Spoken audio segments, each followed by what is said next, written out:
Bona nit. Hoy toca presentación. En la vida, como dice mi mujer, en la vida tot té un perqué y una explicación. He trabajado en el campo, soy hijo y nieto de labradores.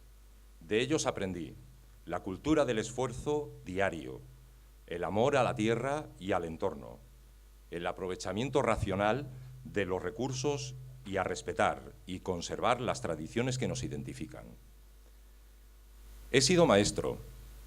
De mi experiencia aprendí que la importancia que tiene el conocimiento, la formación, la cultura, la pluralidad de ideas y las personas que las expresan. Ahora soy enfermero, lo cual me lleva a focalizar y priorizar mis esfuerzos hacia las personas y hacia el bienestar de las mismas, tanto a nivel sanitario como a nivel social. Y además soy gallego, perseverante, solidario, con capacidad de trabajo y debilidad por las cosas bien hechas. Hasta aquí la explicación de quién soy.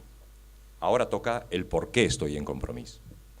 Porque estos y otros muchos valores son los que posee este grupo de compañeros que me han acogido desde el primer día como uno más. Respeto y conservación del entorno, la tierra y las tradiciones. Aceptación de la diversidad de pensamientos y de ideas. Preocupación por el bienestar de las personas y también del pueblo al que pertenecen. Interés por promover otra forma de hacer las cosas. Solidaria, esforzada, decidida, respetuosa con las personas y sus ideas.